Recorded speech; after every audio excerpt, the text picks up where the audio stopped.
para ir avanzando en el tiempo. Este capítulo, que es el capítulo 7, ya es el último, ¿está bien?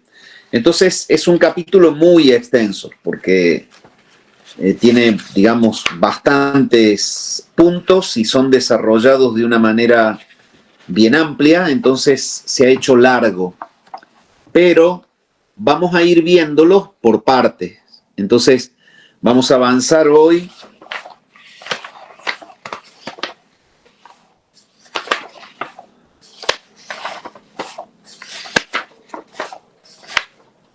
hasta la página 80. Vamos a leer desde la 67 hasta la 80 y vamos a dejar en el punto 3.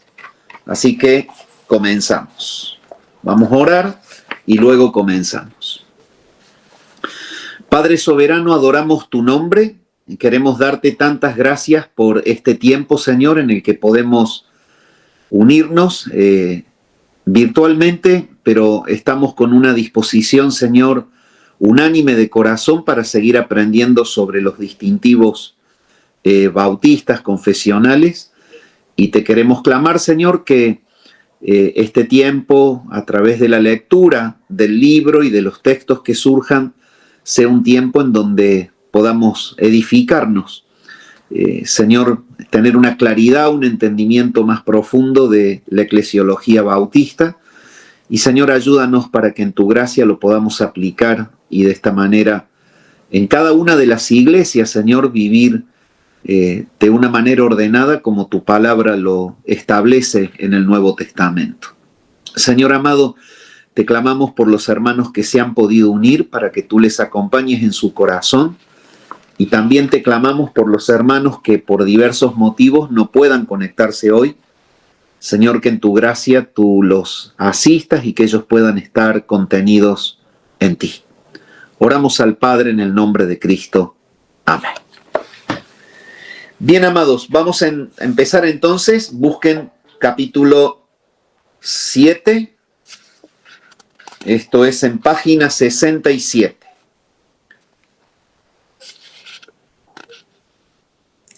¿Qué es la iglesia el primer sujeto receptor del poder de las llaves? ¿Y tiene esa iglesia un poder independiente al ejercer el poder de las llaves? Aunque sean planteadas como dos preguntas distintas, si se interpreta con franqueza, no son más que una. Porque todo lo que constituye el primer sujeto de cualquier estado o añadidura es independiente en el goce de dicho estado o añadidura. Es decir, no tiene que derivarlo de ningún otro sujeto como él. Por ejemplo,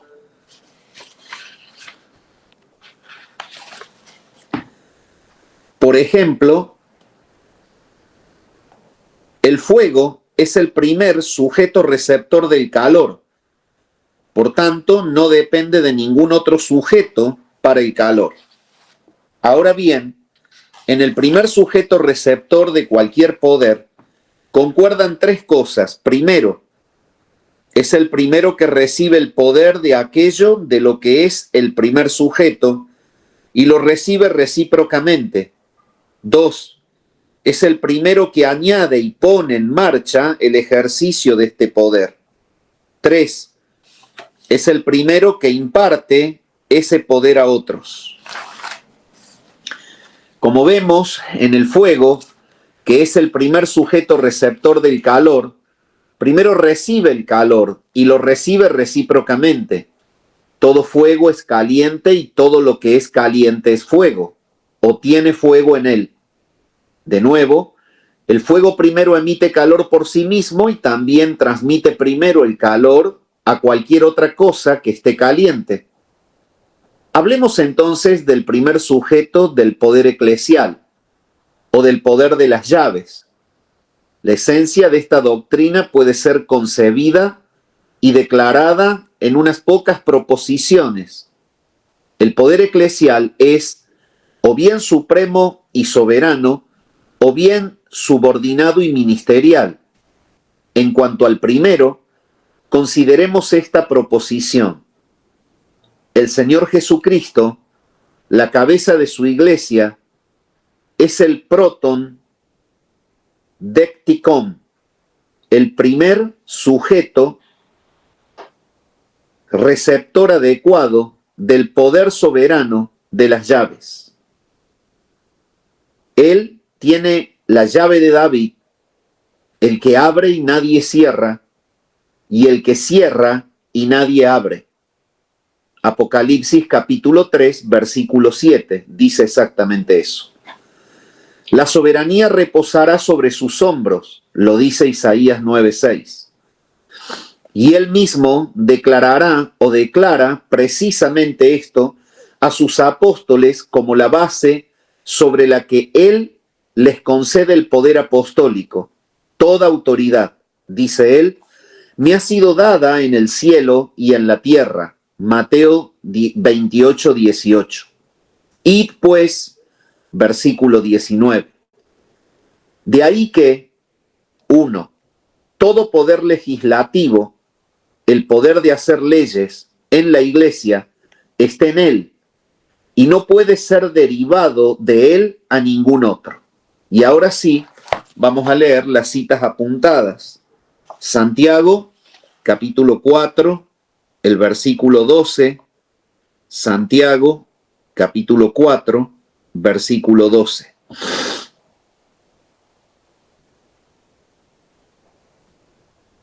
Dice así la palabra del Señor en Santiago 4:12, uno solo es el dador de la ley que puede salvar y perder, pero tú, ¿quién eres para que juzgues a otro? Isaías 33:22 nos dice lo siguiente. Libro del profeta Isaías, capítulo 33 y versículo 22. Dice así, porque Jehová es nuestro juez, Jehová es nuestro legislador, Jehová es nuestro rey, él mismo nos salvará. El poder derivado a otro es solo para publicar y ejecutar sus leyes y ordenanzas y velar porque se guarden. Mateo 28:20. Vamos a leer Mateo 28:20.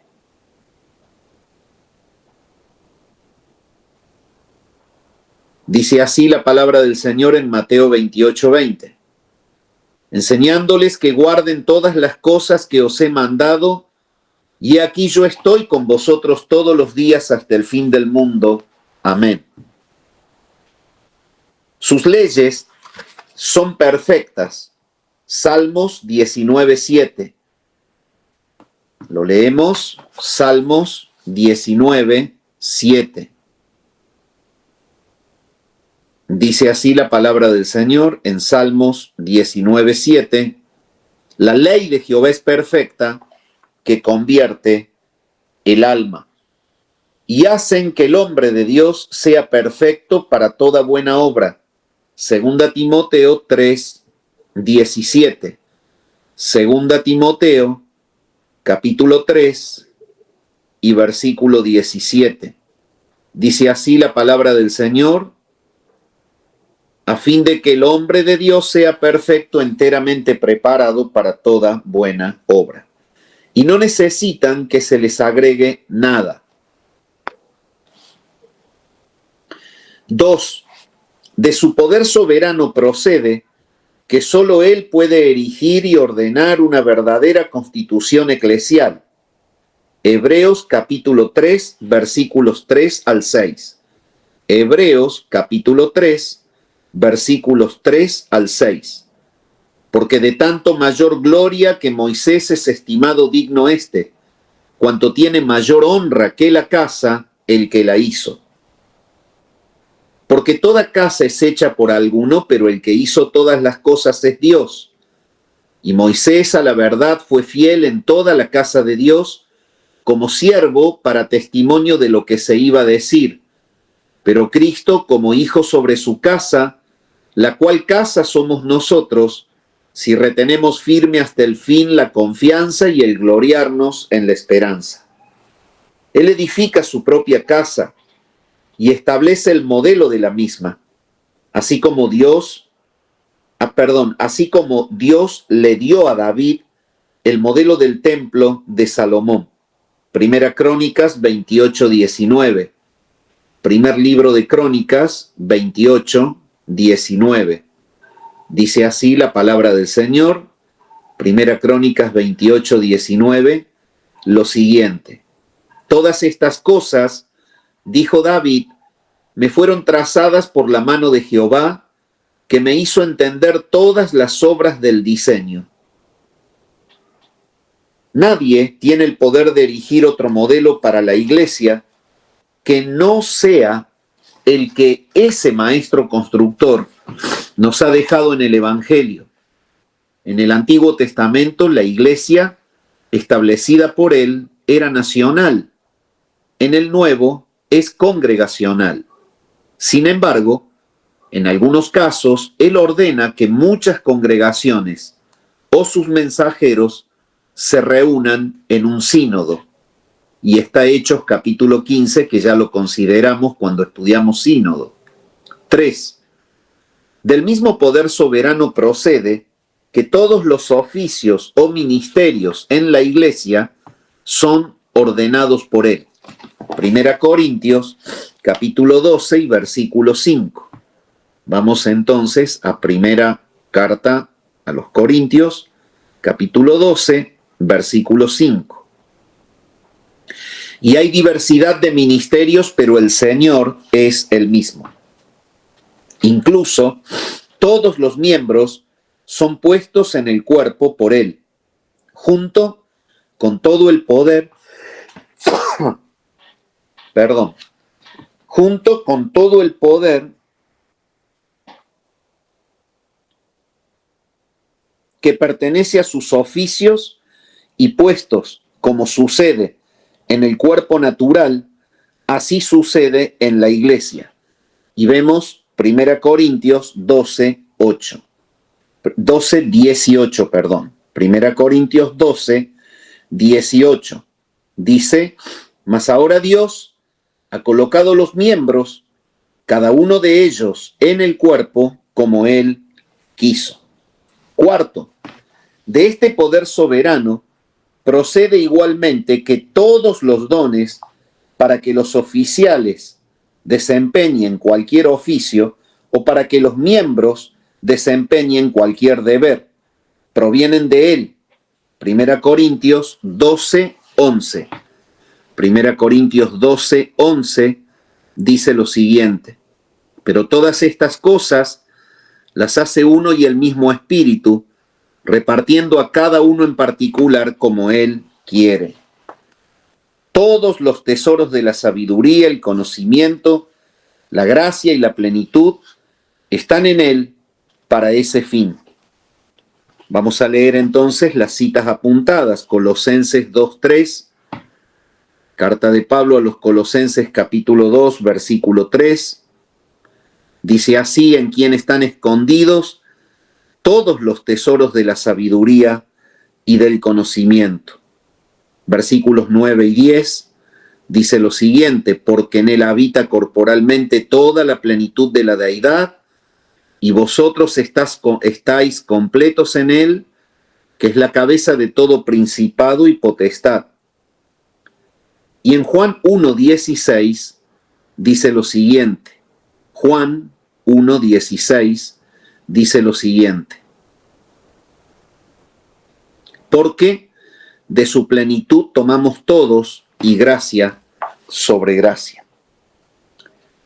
Quinto, de este poder soberano procede que toda potestad, eficacia y bendición espiritual en la administración de estos dones, en estos oficios y puestos para la reunión, la edificación y el perfeccionamiento de todas las iglesias y de todos los santos en estas, provienen de Él. Yo estoy con vosotros todos los días. Lo vamos a leer en Mateo 28:20. Evangelio según San Mateo, capítulo 28 y el versículo 20. enseñándoles que guarden todas las cosas que os he mandado, y he aquí yo estoy con vosotros todos los días hasta el fin del mundo. Amén. Y en Filipenses 2,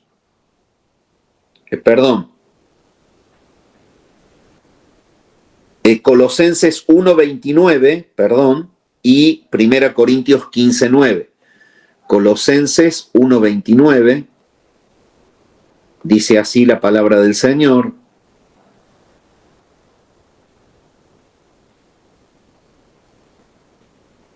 para lo cual también trabajo, luchando según la potencia de Él, la cual actúa poderosamente en mí. Y en 1 Corintios 15:9 dice lo siguiente. 1 Corintios capítulo 15 y versículo 9. Dice así la palabra del Señor. 1 Corintios 15:9. Porque yo soy el más pequeño de los apóstoles, que no soy digno de ser llamado apóstol, porque perseguía la iglesia de Dios. Bien. El beneplácito del Padre, la unión personal de la naturaleza humana con el Hijo eterno de Dios, la compra de su iglesia con su propia sangre y su profunda humillación hasta la muerte de la cruz, han obtenido para él la más alta exaltación, ser cabeza sobre todas las cosas a la iglesia. Leemos Efesios 1:22. Efesios 1:22. Dice así: y sometió todas las cosas bajo sus pies, y lo dio por cabeza sobre todas las cosas a la iglesia. Y disfrutar como rey de este poder soberano. Vamos a leer Colosenses 1:19. Colosenses 1:19. Dice así la palabra del Señor: por cuanto agradó al Padre que en él habitase toda plenitud. Colosenses 2:9 y 10. Dice así: porque en él habita corporalmente toda la plenitud de la deidad. Versículo 10: y vosotros estáis completos en él, que es la cabeza de todo principado y potestad. Hechos, capítulo 20, versículo 28, nos dice, Hechos de los Apóstoles 20:28, nos dice lo siguiente. 20:28 de Hechos: por tanto, mirad por vosotros y por todo el rebaño en que el Espíritu Santo os ha puesto por obispos, para apacentar la iglesia del Señor, la cual él ganó por su propia sangre. Y Filipenses capítulo 2, versículos 8 al 11, Filipenses 2, 8 al 11, nos dice lo siguiente. Dice: y estando en la condición de hombre, se humilló a sí mismo, haciéndose obediente hasta la muerte y muerte de cruz, por lo cual Dios también le exaltó hasta lo sumo y le dio un nombre que es sobre todo nombre, para que en el nombre de Jesús se doble toda rodilla de los que están en los cielos y en la tierra y debajo de la tierra, y toda lengua confiese que Jesucristo es el Señor, para gloria de Dios Padre. Pero de este poder soberano de Cristo no hay duda entre los protestantes, especialmente los estudiosos de la Reforma. Ahora bien, en cuanto al poder ministerial, formulamos las siguientes proposiciones. Proposición 1. Una iglesia local o congregación de santos que profesa la fe, cualquiera que sea, tanto uno como otra, es el primer sujeto receptor de todos los oficios eclesiales, con todos sus dones espirituales y poder, que Cristo ha dado para que sean ejercidos entre ellos, ya sea Pablo o Apolos o Cefas, todo es vuestro, hablando a la iglesia de Corinto. 1 Corintios 3:22 es el que apunta el libro. Leemos 1 Corintios 3:22. Sea Pablo, sea Apolos, sea Cefas, sea el mundo, sea la vida, sea la muerte, sea lo presente, sea lo porvenir, todo es vuestro, y vosotros de Cristo y Cristo de Dios. no como un privilegio peculiar para ellos, sino como un privilegio común a ellos y a cualquier otra iglesia local. Y la de ellos era una iglesia tal que de ella se dice que se reunía en un solo lugar para la impartición de sus dones espirituales. 1 Corintios 14, 23. 1 Corintios 14, 23. Dice así la palabra de Dios: si pues toda la iglesia se reúne en un solo lugar y todos hablan en lenguas y entran indoctos o incrédulos, ¿no dirán que estáis locos? Y Pablo le dice a la misma iglesia que puso Dios en su iglesia, a los oficiales y sus dones y toda la variedad de miembros y sus funciones. 1 Corintios 12, 28. 1 Corintios 12, 28. Dice así: y a unos puso Dios en la iglesia, primeramente apóstoles, luego profetas, lo tercero maestros, luego los que hacen milagros, luego los que sanan, los que ayudan, los que administran, los que tienen don de lenguas. En ese texto, algunos, no es una muy buena traducción. Dios ha puesto a algunos en su iglesia, pues en realidad Él los ha puesto a todos. Pero al hablar de los miembros de la iglesia, versículo 27, procedió a ejemplificarlos. En el versículo 28, bueno, ahí hay toda una frase en griego que traducida quiere decir: y a los cuales ha puesto Dios en su iglesia. Es decir, a tales miembros, apóstoles, profetas, etc. Porque aunque el pronombre relativo no sea del mismo género que el antecedente mencionado, aún así es algo usual que los escritores del Nuevo Testamento respeten el sentido de las palabras y la persona a la que se está haciendo referencia en vez del género y de su nombre, y traduzcan el pronombre relativo con el mismo género y caso del sustantivo que le sigue. Ese es el caso aquí. Ous men apóstolos profetas, dice en griego. En el Nuevo Testamento no es una nueva observación el hecho de que nunca leemos de ninguna iglesia nacional, ni de ningún oficio nacional dado a ellos por Cristo. En el Antiguo Testamento sí se hablan de una iglesia nacional. Todas las tribus de Israel debían presentarse 3 veces al año ante el Señor en Jerusalén. Deuteronomio 16, 16. Lo leemos. Deuteronomio capítulo 16 y versículo 16. Dice así la palabra: 3 veces cada año aparecerá todo varón tuyo delante de Jehová, tu Dios, en el lugar que él escogiere, en la fiesta solemne de los panes sin levadura, y en la fiesta solemne de las semanas, y en la fiesta solemne de los tabernáculos, y ninguno se presentará delante de Jehová con las manos vacías. Y él les nombró allí un sumo sacerdote de toda la nación, y ciertos sacrificios solemnes para que él los administrara. Levíticos 16, 21 al 29, vamos a obviar, es una cita muy larga. Y junto con él, otros sacerdotes, ancianos y jueces, a quienes se debían presentar todas las apelaciones y quienes debían juzgar todos los casos difíciles y trascendentes. Leemos Deuteronomio 17, del 8 al 11. Deuteronomio 17, del 8 al 11.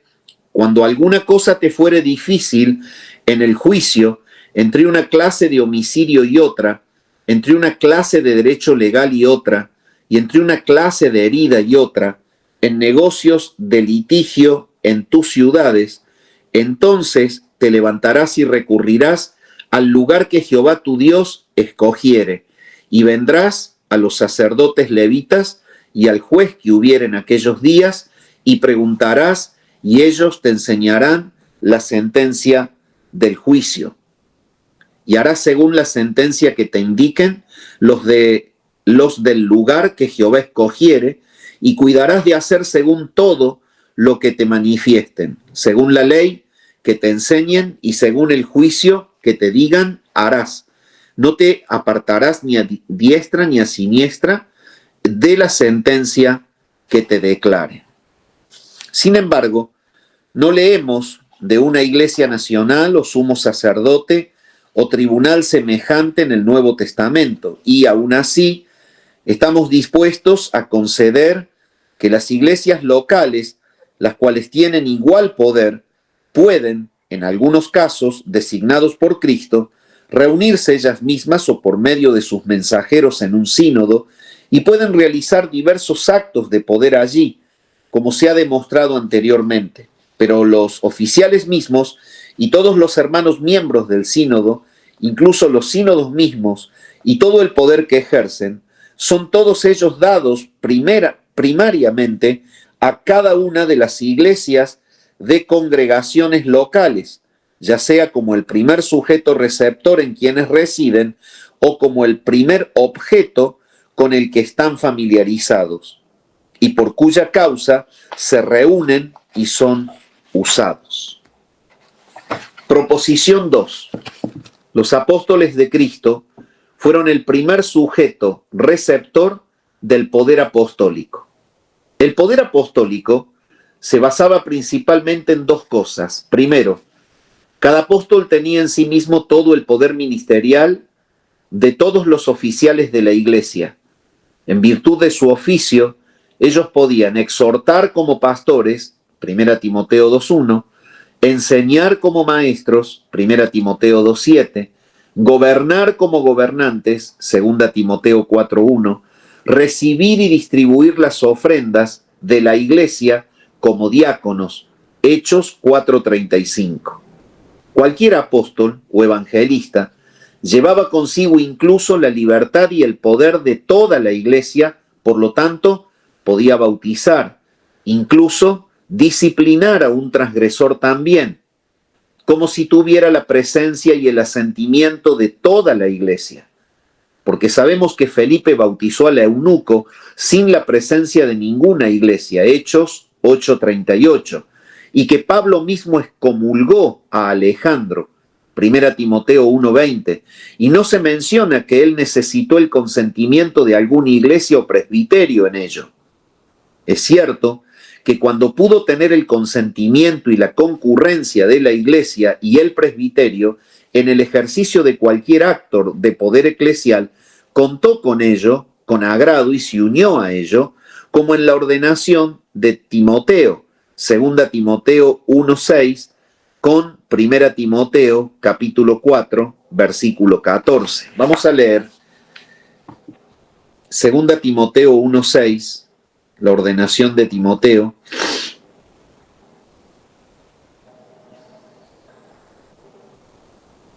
Segunda Timoteo 1:6 nos dice lo siguiente: por lo cual te aconsejo que avives el fuego del don que está en ti por la imposición de mis manos. Y en 1 Timoteo capítulo 4, versículo 14 dice lo siguiente: 4:14 de 1 Timoteo: no descuides el don que hay en ti que te fue dado mediante la profecía con la imposición de las manos del presbiterio. Y en la excomunión del incestuoso de Corinto, 1 Corintios capítulo 5, versículo 4 y 5, 1 Corintios capítulo 5, versículos 4 y 5, dice así: dice la palabra, en el nombre de nuestro Señor Jesucristo, reunidos vosotros y mi espíritu con el poder de nuestro Señor Jesucristo, el tal sea entregado a Satanás para destrucción de la carne, a fin de que el espíritu sea salvo en el día del Señor Jesús. Bien.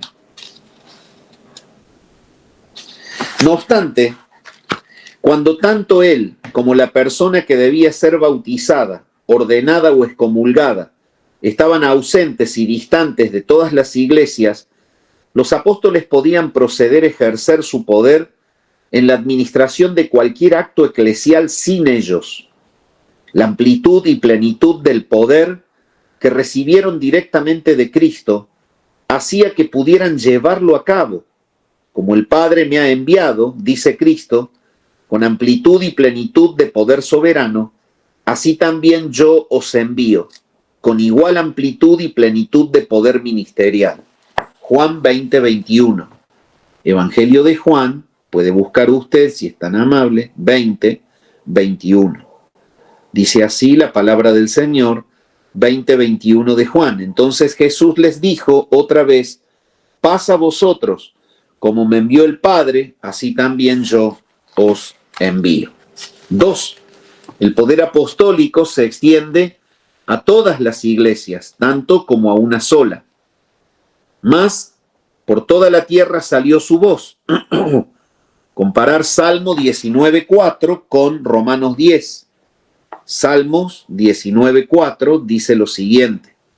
Salmos 19.4. Dice así la palabra del Señor. Por toda la tierra salió su voz y hasta el extremo del mundo sus palabras. En ellos puso tabernáculo para el sol. Y Romanos 10 dice lo siguiente.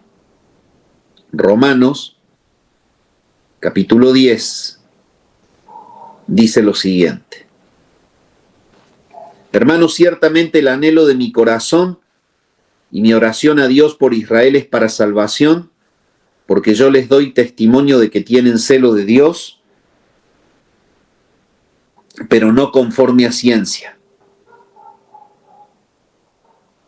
Vamos a buscar el texto.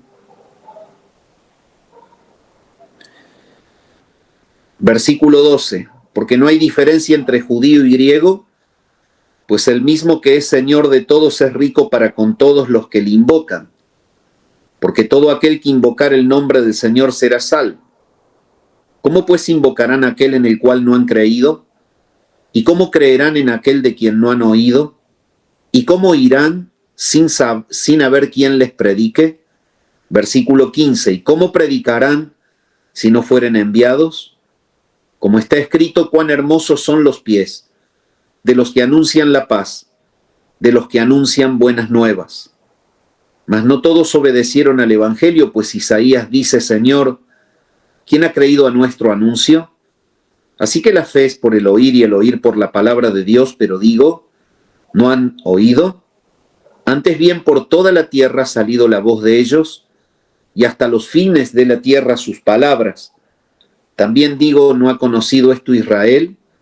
Primeramente Moisés dice, yo os provocaré a celos con un pueblo que no es pueblo, con pueblo insensato os provocaré a ira. E Isaías dice resueltamente, fui hallado de los que no me buscaban, me manifesté a los que no preguntaban por mí, pero acerca de Israel dice, todo el día extendí mis manos a un pueblo rebelde y contradictor.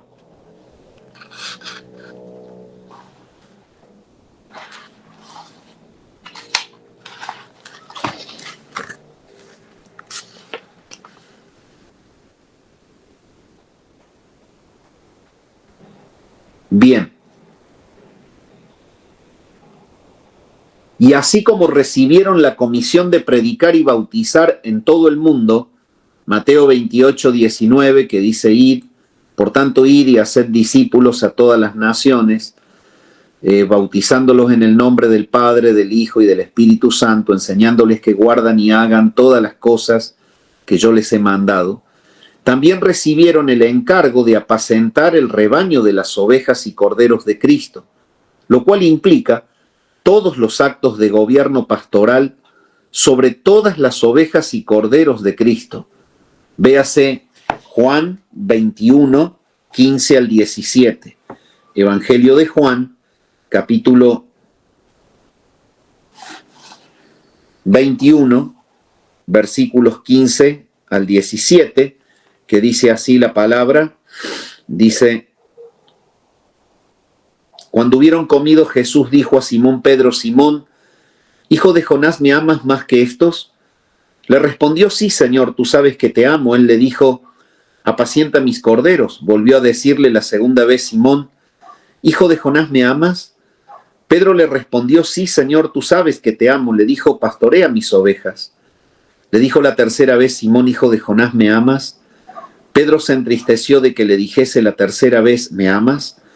Y le respondió: Señor, tú lo sabes todo, tú sabes que te amo. Jesús le dijo: apacienta mis ovejas. Ahora bien, este poder apostólico se centra, o que centra todo el poder eclesial en un solo hombre y se extiende al ámbito de todas las iglesias, así como los apóstoles fueron los primeros sujetos receptores de dicho poder, también fueron los últimos. Esa amplia y universal extensión de poder que estaba unida a ellos, ahora está dividida uniformemente por ellos mismos entre todas las iglesias y todos los oficios de las iglesias respectivamente. Aunque los oficios de cada iglesia desempeñan el cargo de la iglesia local que se les ha encomendado en virtud de su oficio, ninguno de ellos descuida el bien de las otras iglesias en la medida en que puedan ayudarse mutuamente en el Señor. Proposición 3, y aquí dejamos. Cuando una iglesia local camina junta en la verdad y la paz, los hermanos de la iglesia son el primer sujeto receptor del poder, de la libertad de la iglesia, y los ancianos de la misma, del poder de la autoridad de la iglesia.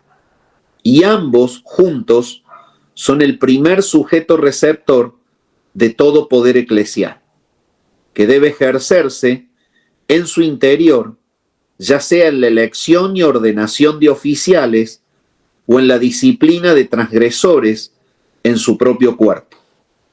De esta proposición hay 3 ramificaciones. La primera, que los miembros de una iglesia local son los primeros sujetos receptores del poder de la libertad de la iglesia. Segundo, que los ancianos de una iglesia local son los primeros sujetos receptores del poder de la autoridad de la iglesia. Tercero, que tanto los ancianos como los hermanos, caminando y uniéndose en la verdad y la paz, son los primeros sujetos receptores de todo poder eclesial que debe ser ejercido en su propio cuerpo local. Bien.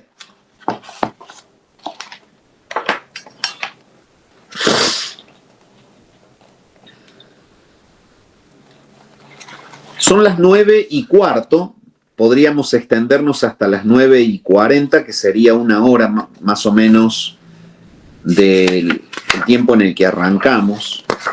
Entonces,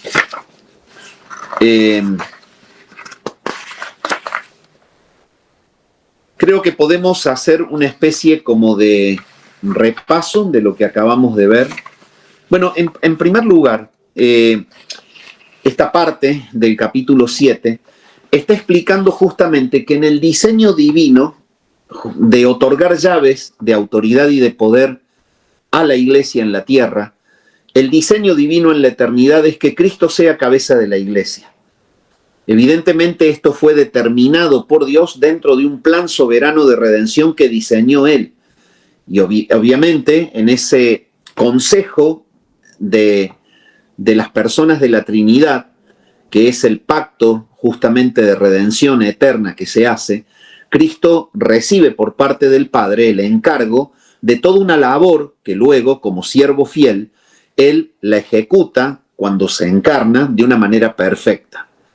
Pero lo que está mostrando aquí es que la verdadera autoridad del sujeto receptor de esa primer llave de autoridad, digamos, la tiene Cristo, y Cristo la otorga, evidentemente, a los que Él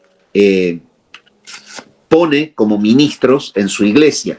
En este caso, el escritor lo que hace es mostrar que el poder lo tiene Cristo pero Cristo lo confiere a los oficiales de la iglesia. En este caso, él mostró el tema de las llaves otorgadas a los apóstoles y cómo ellos ejercían esa autoridad en medio de la iglesia. También habla de que el Señor la otorga como llaves de libertad a los miembros de la iglesia. Entonces, es como que el libro, en resumen, en lo que vamos leyendo, hace como una especie de curso lógico de la entrega de estas llaves de autoridad que tienen justamente un propósito al ser aplicadas y al ser ejercidas.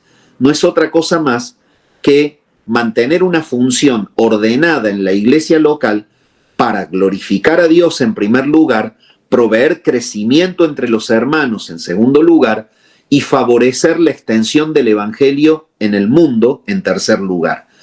¿Qué es entonces el orden lógico? Es que Dios mismo ha diseñado que Cristo sea el receptor primitivo de las llaves de la autoridad y es Cristo quien otorga llaves de libertad a los miembros de la iglesia para ser aplicada por los miembros de la iglesia, llaves de autoridad o gobierno a los oficiales de la iglesia. Pero notemos que los textos que hemos leído, especialmente el de Efesios 4, habla que claramente el Señor mismo es quien coloca en la iglesia a esas personas que tienen ministerios determinados, apóstoles, profetas, pastores y evangelistas maestros, evangelistas y pastores maestros, perdón, y que el propósito que tienen ellos es justamente de preparar a los hermanos para el ministerio, es formar a los hermanos para el ministerio.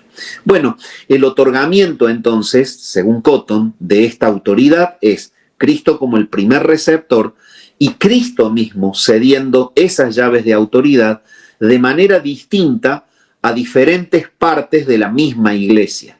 Una parte de la misma iglesia la desarrolla Cotton como la membresía de la iglesia local y explica que el diseño de Dios establece que para los miembros de la iglesia local las llaves del reino son llaves de libertad. Tienen libertad, obviamente, de aceptar un nuevo miembro, tienen libertad de poder aceptar un diácono, de poder aceptar un nuevo pastor, de poder aceptar un oficial, tienen libertad de participar en casos de disciplina cuando se expuesta o expuesto el caso delante de la iglesia, que ya lo venimos viendo, pero es como que hace un resumen en esta última parte y lo vuelve a tocar al tema.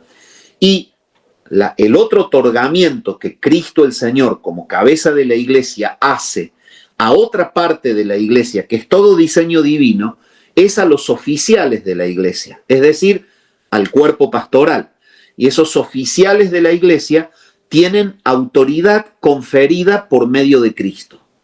Evidentemente mostró Cotton, y lo leímos, que aún sus apóstoles tenían esta autoridad conferida. Entonces ellos, sin la necesidad de que la iglesia estuviera reunida, muchas veces aplicaron el uso de esas llaves y obviamente podían o disciplinar a alguien o podían realizar alguna tarea que sea bajo el ejercicio de una llave de autoridad. O sea, tenían autoridad sobre las personas de la iglesia.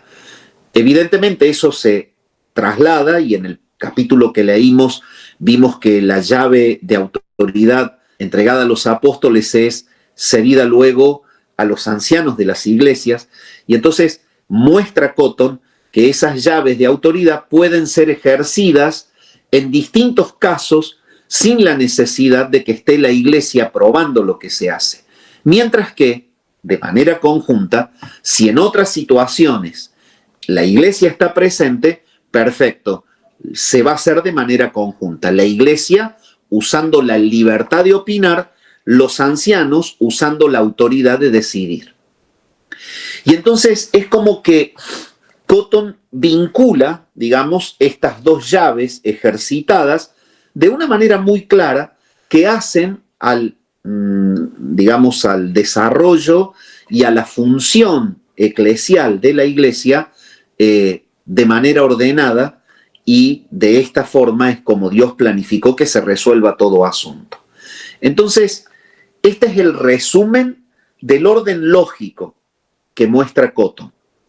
Bueno, hizo un poco de comparación también entre lo que es la congregación de la iglesia en el Antiguo Testamento, como las figuras del orden de la función de la iglesia en el Antiguo Pacto repercute en el orden de la función de la iglesia en el Nuevo Pacto. Y quedamos acá en donde se va a tratar que los miembros de una iglesia local son los primeros sujetos receptores del poder de la libertad de la iglesia, y el punto 2, que los ancianos de una iglesia local son los primeros sujetos receptores del poder de la autoridad de la iglesia. Eso lo vamos a ver la clase que viene en la gracia de Dios, pero ahora quiero solamente llevarlos a meditar esto.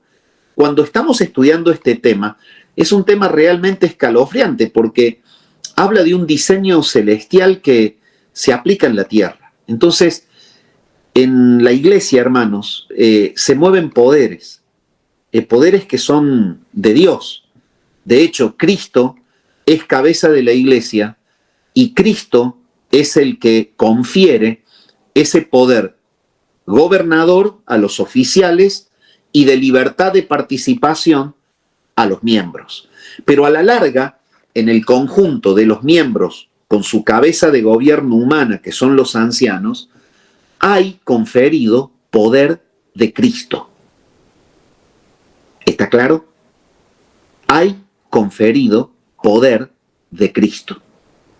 Es por eso que cuando uno aplica una disciplina, ata algo en el reino de los cielos, ata algo en el trono de Dios. Eso es un uso, un ejercicio de autoridad. ¿Está bien? Y evidentemente, si la iglesia reunida, guiada por el Espíritu Santo y obrando de una manera dependiente del Espíritu, con madurez y con ejercicio espiritual, elige sobre algún oficial de la iglesia, cual sea, el Señor avala eso y los ancianos confirman y ejercen el gobierno de poder dar ingreso a un oficial más al cuerpo de gobierno de la iglesia. Estas cuestiones no son una estructura de un cuento de hadas. En la iglesia, mi amado, se mueve poder de Cristo.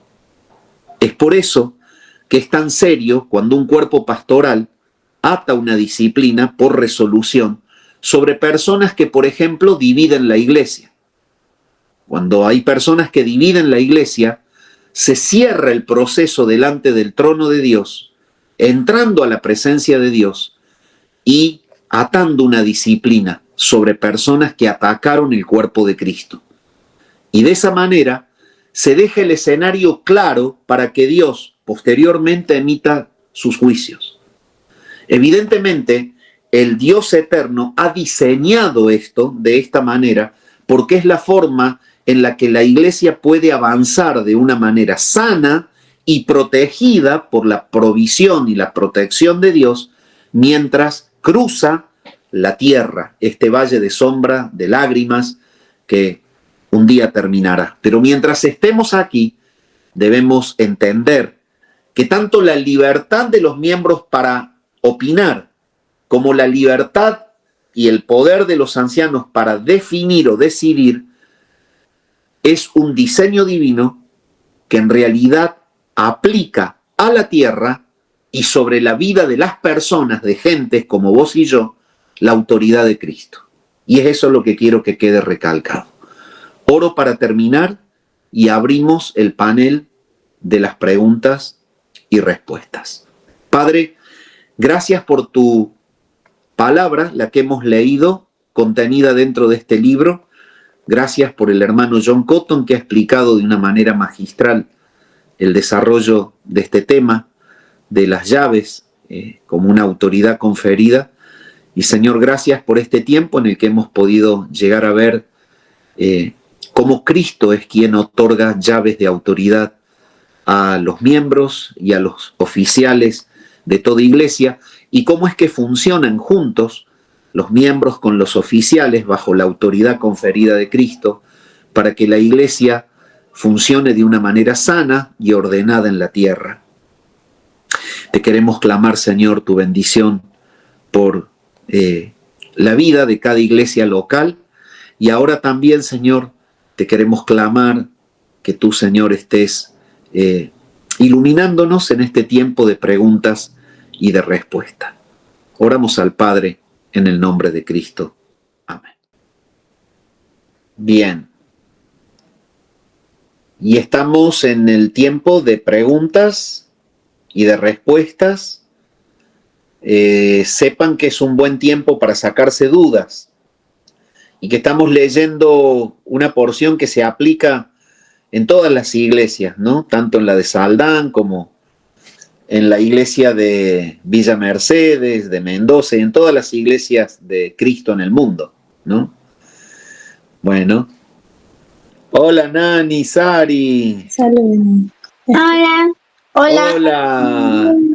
Qué gusto de verlos a todos. Un besito para ustedes. Gracias, Ari. Un besito para ustedes. Bueno. ¿Y cómo era, Ricardo, el tuyo ahí? No me acuerdo el nombre. Dylan, saludos. Dylan. Ahí está Dylan. Hola, Dylan. Hola, Dylan. Hola, Dylan. Qué gusto verte, Dylan. Bueno, y también anda el Efra por ahí dando vuelta en la casa de la Eliana, así que bueno, estamos llenos de chicos hoy. Qué lindo.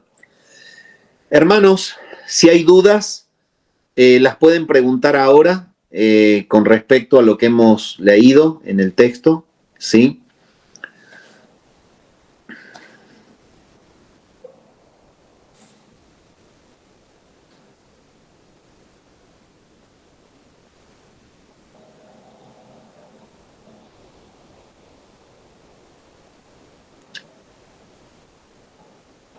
Hay dos alternativas: o no entendieron nada del libro, o no se animan a preguntar, o quedó claro que es la alternativa que menos espero que sea.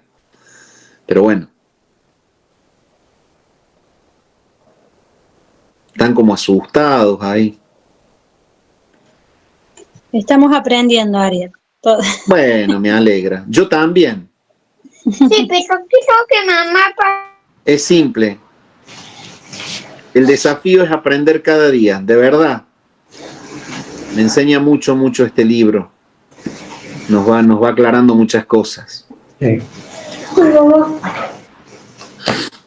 Hermanos, ¿tienen alguna duda, alguna consulta? ¿Se les abre alguna especie de panorama diferente? Puede ser que compartan algo, ¿no? O que compartan cómo van recibiendo la aclaración de estos temas al leer el libro, cómo viene trabajando en la vida de ustedes, cómo se viene aclarando el tema de los distintivos bautistas, ¿no?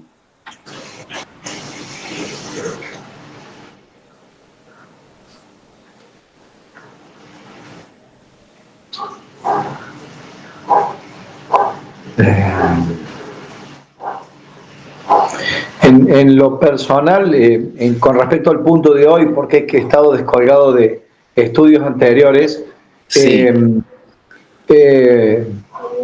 Me da mucha satisfacción lo claro que es la escritura y el poder estudiarlo de forma ordenada en cuanto a ahora el origen de la autoridad y cómo es delegada y la tranquilidad que da, cómo ha sido estipulado, saber de dónde proviene y la tranquilidad que emana de la escritura al saber no solamente que la autoridad viene con un orden especial, sino que incluso afecta hasta las personas en las cuales se va a depositar esa autoridad.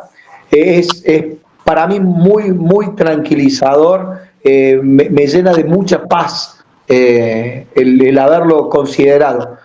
Voy avanzando en la lectura de los capítulos anteriores para poder estar al día. Este capítulo en particular pude leerlo un poco y seguir la lectura mientras lo leías y realmente tranquiliza mucho el saber que la autoridad no es una invención humana, sino que tiene un origen divino que viene ya desde antes de la fundación del mundo, unido a esa esposa que Dios ha elegido para su hijo. Por eso me tranquiliza mucho y también desafía, porque al saber el origen, el someterse al amparo de esa autoridad también es muy tranquilizador. Exactamente. Y entender cómo funciona, ¿no es cierto? Qué bueno. Bueno, gracias Ricardo, me alegra que te esté haciendo bien y que te aclare el panorama. ¿Alguien quiere hacer alguna pregunta? ¿Tiene alguna duda?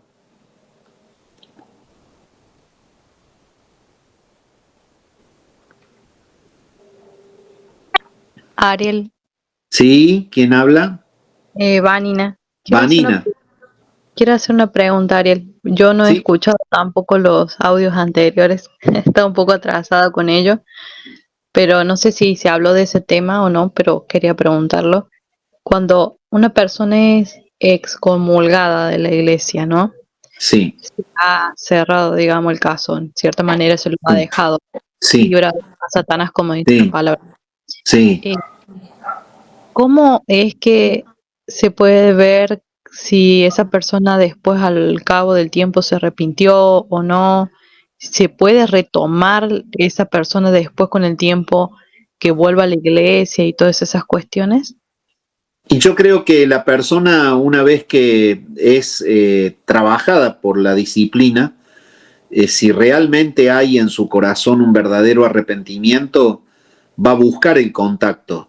Y en la búsqueda del contacto, los oficiales de la iglesia tendrán que trabajar observando y viendo si hay un verdadero fruto digno de arrepentimiento. Porque el arrepentimiento no es verbal, el arrepentimiento es un cambio de vida.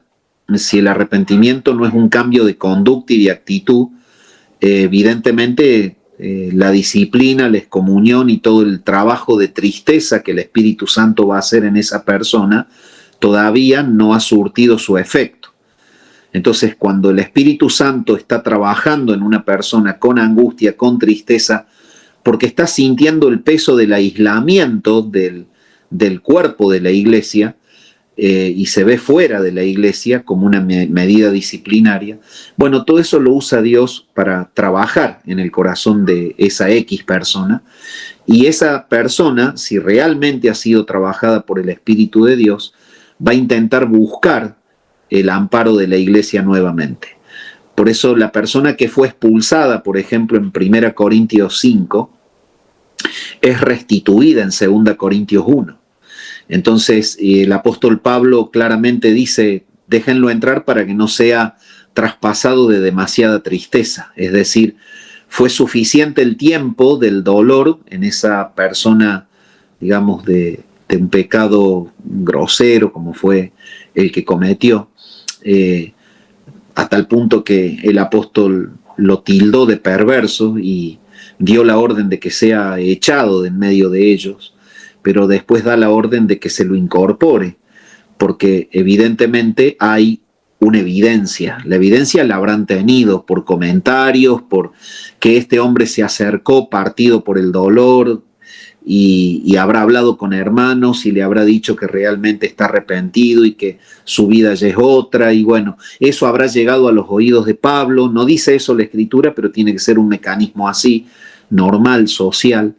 Y el apóstol entonces entiende que si la vida ha cambiado y la persona ha sido trabajada por la disciplina, lo puede restituir a la iglesia.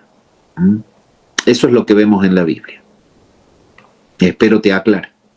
Y en ese caso, Ariel, por ejemplo, ahí también participa la iglesia, o sea, se llama a todos los miembros y se dice que tal persona va a ser restituida, o se hace una votación, o cómo sería en ese caso, directamente la decisión. En ese caso creo que los ancianos, el cuerpo de pastores tiene que tener el primer contacto, el primer trato, y luego sí se lo puede presentar a la iglesia y escuchar cómo el uso de la libertad de la iglesia en opinar, cuál es la expresión de cada hermano al contar el caso. El hecho de decir, ¿ustedes verdaderamente han visto a esta persona en una vida cambiada o la han visto que sigue su misma vida? ¿Qué sé yo?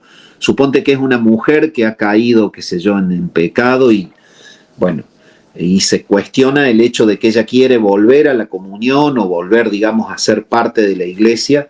Y bueno, y hay personas que la han visto con un hombre, con otro hombre, en todo el proceso, cuando la persona se arrima y dice yo quiero volver, el testimonio de personas que la han visto en la ciudad o que no es un testimonio sano, puede ser un hombre que ande con una mujer, con otra mujer, en una vida disipada, lo mismo. Entonces sí se le da lugar. Primero al caso lo abordan los pastores, lo observan, lo tratan, lo profundizan y luego se lo lleva a la iglesia en ese caso para escuchar la opinión de los miembros y ver si los miembros dan un buen testimonio de haberlo visto esta persona de una manera diferente o no. Entonces, en ese caso, se puede resolver de manera más clara.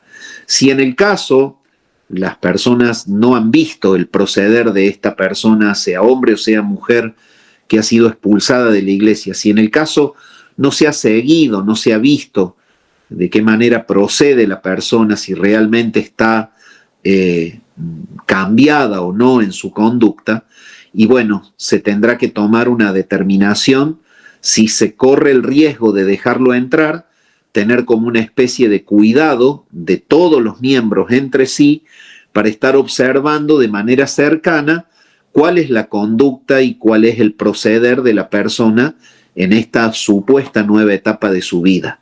Y ahí los pastores tomarán, obviamente con el correr de un poco de tiempo, la determinación de darle o no de vuelta ingreso como una persona, digamos, claro, restaurada. No estamos hablando de ser miembro, ni de tener ningún ministerio, ni nada. Simplemente de asumir que se lo vuelve a tomar como parte asistente de la iglesia, ¿no? Después se verá lo otro, ¿no? Ese sería el proceso a seguir para cuidar a los hermanos. Bien, Ariel. Y tengo otra pregunta más. Bueno.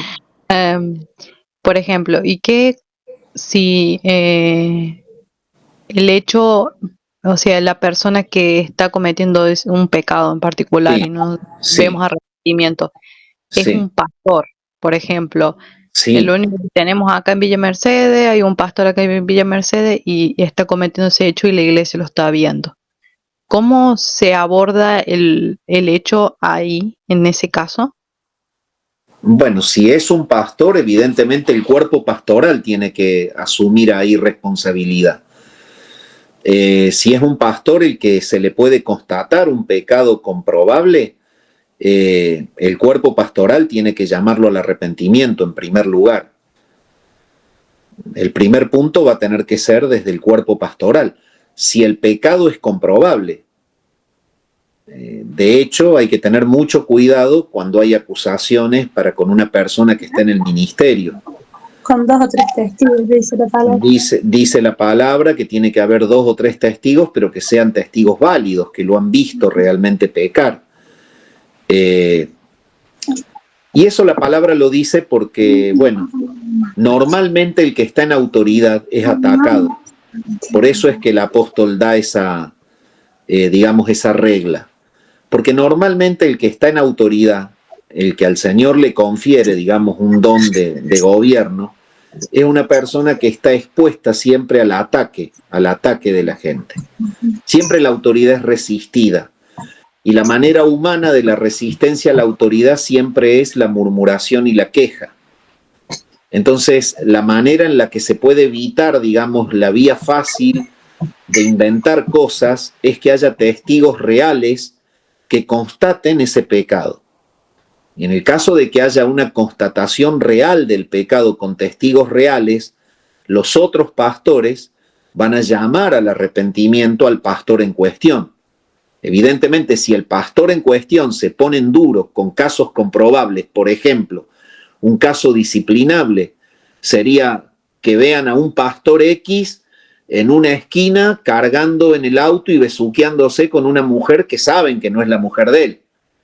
Bueno, mamita, qué tema, ¿no? O que lo vean, digamos, en un desfalco empresarial, qué sé yo, de una manera, digamos, pecaminosa en su empresa, si tuviese una empresa, no pagarle a los empleados, explotar y pagarles de menos, robarles el jornal a los empleados.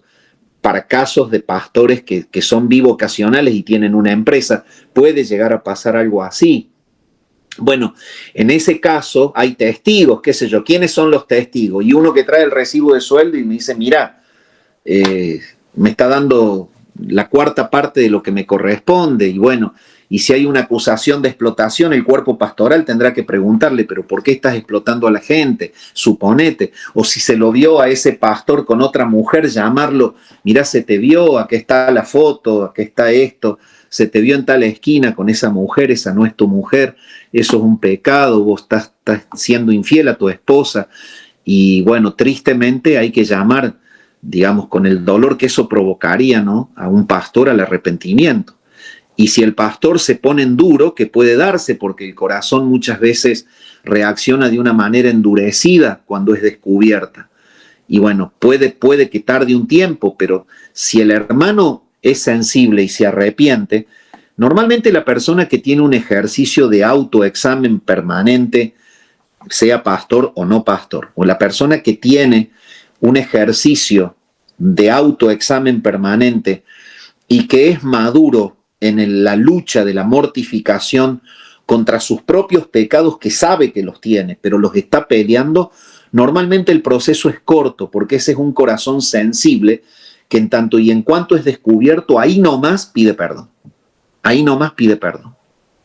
Y muchas veces ni hace falta que alguien lo descubra, va y confiesa solo, porque lo tortura la conciencia. Conciencia. Entonces, esa es la manera de proceder. Si en el caso, vamos al caso de la gravedad, hay un corazón que es duro, ¿está bien? Y que ya sea pastor, ¿no? Y se constata que el pastor, un pastor empresario, ha estafado a los empleados. Y hace 6 meses que no les paga a los empleados, pero sabemos que tuvo 4 viajes al exterior, 2 para ver al Barça con el Real Madrid, y 1 porque se gastó otros miles de dólares para ir a ver, qué sé yo, el Arca de Noé en Estados Unidos.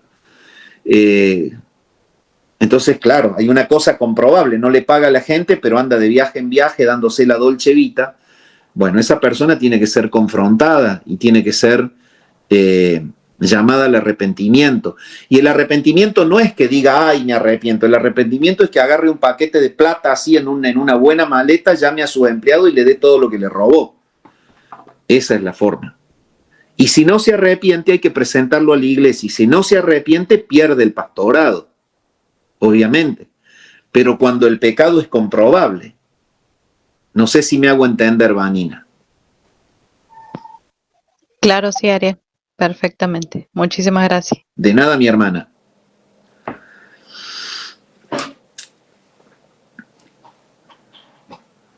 Ariel, yo me despido porque se me está por apagar el teléfono. Bueno, que Así Dios te que muchas bendiga. gracias, Que Dios te por todo. bendiga. No, por Saludos a favor, todos los para hermanos. servirles.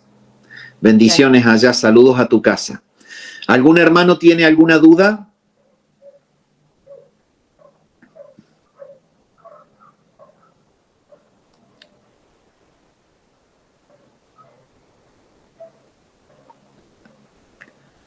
¿Alguna duda más?